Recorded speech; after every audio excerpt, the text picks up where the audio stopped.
বালুরঘাট পুরসভার নতুন চেয়ারম্যান দায়িত্ব নেওয়ার প্রায় এক মাস পর তিনজন এমসিআইসি নিযুক্ত করা হলো। নতুন নয়, আগে তিনজন এমসিআইসিকেই আবার নতুন করে দায়িত্ব দেওয়া হলো। বুধবার রাতে বালুরঘাট পুরসভার সুবর্ণ তটে একটি অনুষ্ঠানের মধ্য দিয়ে এমসিআইসি দায়িত্ব পাওয়া তিনজন কাউন্সিলর শপথ গ্রহণ করেন।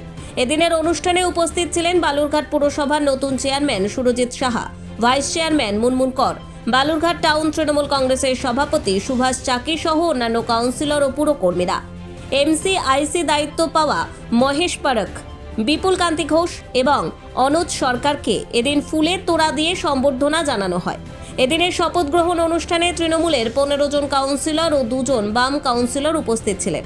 তবে প্রাক্তন চেয়ারম্যান অশোক কুমার মিত্র এবং তার অনুগামীরা এদিনের অনুষ্ঠানে উপস্থিত ছিলেন না।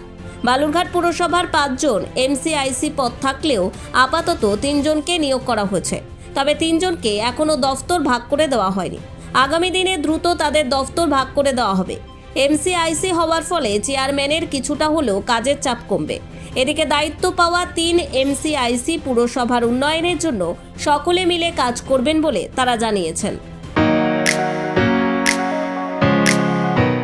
রায়গঞ্জের নিশীথ সরণিতেই মিলছে ফ্যাশনের সেরা কালেকশন।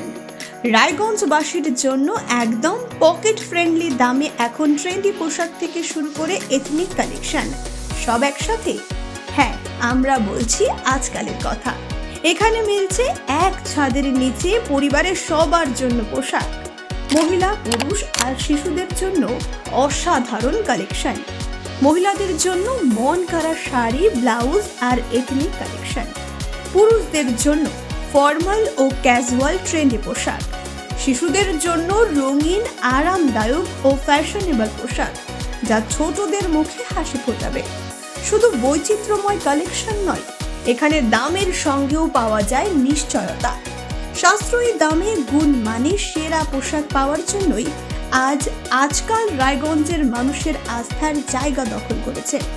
ঠিকানা নিশীথ সরণি রোড, মোহনবাতি সংলগ্ন, রায়গঞ্জ, উত্তর দিনাজপুর। তাই আর দেরি কেন? আপনার এবং আপনার পরিবারের ফ্যাশনের সেরা গন্তব্যে একবার ঘুরে আসুন। আজকাল আপনার ফ্যাশন, আপনার ঠিকানা। আজকে বালুরঘাট পৌরসভা দলীয় নির্দেশে 3 জন এমসিআইসি দায়িত্বভার গ্রহণ করলেন। কে কে? বিপুল কান্তি ঘোষ, মহেশ পাড়াক, অনুজ সরকার। মোট তো 5টা পদ ছিল, কেন 3টে পদে হচ্ছে? দলীয় নির্দেশ যেভাবে আসছে আমি সেভাবেই করছি। আগামী তো দলীয় নির্দেশ যেভাবে আসবে আমি সেভাবেই কাজ করব। মানে আগের যে 3 জন ছিল তাদেরকে আবার পুনর্বহাল করা হলো? পুনর্বহাল করা হয়েছে। মানে ডিপার্টমেন্টে কি একই থাকছে নাকি সেটা নিয়ে কোনো? এগুলো পরের বিষয়, আজকে শপথ হয়েছে, পরে এগুলো বিষয়ে আলোচনা করে আমরা ঠিক করব।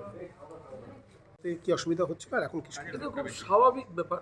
এমসিআইসি থাকলে ডিপার্টমেন্টগুলো ভাগ হয়ে গেলে তখন তাদের কাজগুলো করতে অনেক আমার সহজ হয়। এগুলো এমসিআইসি না থাকা তখন সবগুলো কাজ আমাদের নিজেকে করতে হচ্ছিল। এটা খুব সাধারণ বিষয়। ওনারা হয়ে যাওয়াতে আমার চাপটা অনেকটা কমবে বলে আমি মনে করছি। বালুরঘাট থেকে মন্টি সিংহ রিপোর্ট, কুলিক নিউজ।